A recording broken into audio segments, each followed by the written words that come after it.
Gubernur Jawa Tengah Ganjar Pranowo, menggelontorkan sejumlah bantuan sektoral untuk pemerintah Kabupaten Banjarnegara di tingkat desa dan kecamatan. Bantuan itu berasal dari APBD Jawa Tengah tahun anggaran 2023. Bantuan-bantuan itu diberikan langsung oleh Ganjar kepada seluruh perwakilan penerima di Puskesmas Punggelan II yang berlokasi di Kecamatan Punggelan, Kabupaten Banjarnegara. Ada beberapa bantuan yang kita berikan ya. Pesan saya jangan dikorupsi agar hasilnya bisa bagus, ujar Ganjar di Puskesmas Punggelan II seperti dalam keterangan tertulis, Rabu, tanggal 24 Mei tahun 2023. Orang nomor 1 di Jawa Tengah itu menuturkan bantuan tersebut diberikan dalam rangka percepatan penurunan kemiskinan ekstrim di Jawa Tengah, khususnya di daerah-daerah yang tingkat kemiskinan ekstremnya tinggi.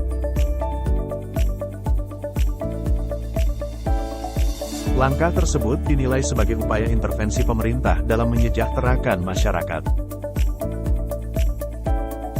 Tadi bantuan kelompok petani. Terus kemudian karena Banjarnegara ini punya potensi gas rawa yang banyak, tadi kita bantu untuk mengembangkan gas rawa sebagai kemandirian energi di level desa, jelas Ganjar. Terus ada biodigester kita berikan pada mereka. Ada KWT untuk perempuan-perempuan petani kita juga kita dorong termasuk UMKM, lanjut Ganjar. Tak hanya itu, Ganjar juga memberikan bantuan pembangunan Puskesmas Punggelan II Banjarnegara yang bangunan lamanya sudah tidak layak digunakan. Pembangunan tersebut menelan biaya 7 miliar rupiah dari bantuan keuangan Pemprov Jawa Tengah. Ganjar berharap bantuan pembangunan puskesmas baru yang akan dimulai Juni nanti dapat lebih optimal dalam melayani masyarakat. Ganjar juga menargetkan pembangunan puskesmas baru bisa selesai dalam waktu 6 bulan. Selain itu, adanya Puskesmas Punggelan II nantinya juga dapat membantu percepatan penurunan angka stunting, khususnya di seluruh desa di Kabupaten Banjarnegara. Ada bantuan puskesmas yang hari ini rusak. Terus kemudian kita mau bangun puskesmas baru, kira-kira anggaran 7 miliar rupiah. Kita harapkan bantuan kita nanti akan bisa membuat puskesmas yang baru sehingga pelayanan masyarakat, khususnya kesehatan bisa lebih baik, ucap Ganjar. Sebagai informasi, saat ini ada 44 desa di Kabupaten Banjarnegara yang menjadi lokus prioritas intervensi penanggulangan kemiskinan ekstrim. Salah satunya adalah Desa Petuguran yang dikunjungi langsung oleh Ganjar.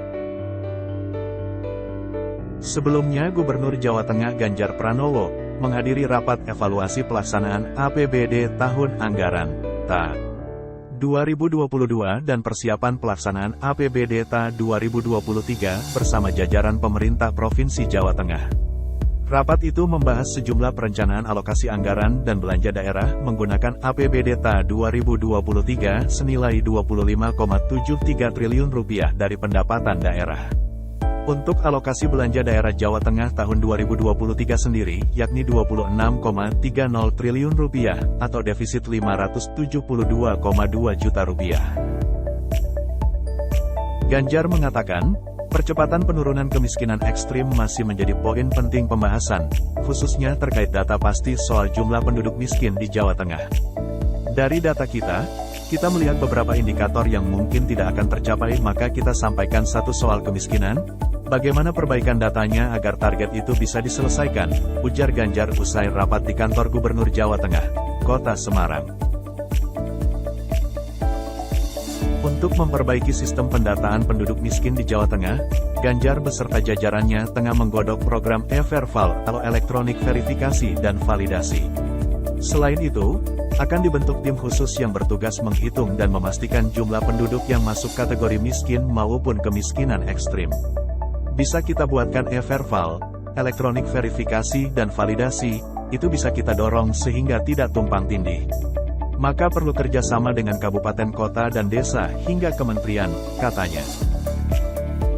Ganjar melanjutkan, jika data yang terkumpul telah terverifikasi dan tervalidasi, maka penduduk desil 1 dan desil 2 atau yang kemiskinannya paling ekstrim akan mendapatkan perhatian khusus dari Pemprov Jawa Tengah. Oleh karena itu, sejumlah rencana yang akan dilakukan untuk menangani hal tersebut, kata Ganjar antara lain melalui pemberian bantuan secara langsung, menjalankan program kerja pengentasan kemiskinan yang telah berjalan hingga mengebut program bantuan rumah tidak layak huni, RTLH. Kalau itu bertemu, konteks kemiskinan dengan 4 tingkat, itu kalau kita melihat desil 1 dan 2 itu kemiskinannya pasti ekstrim. Yang 3 dan 4 ini sebentar lagi dia tidak miskin.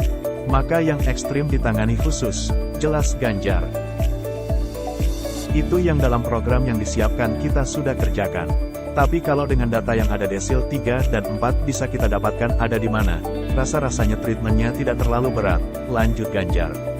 Berdasarkan data statistik BPS Jawa Tengah, jumlah penduduk miskin Jawa Tengah pada tahun 2021 yakni sebanyak 4 juta jiwa.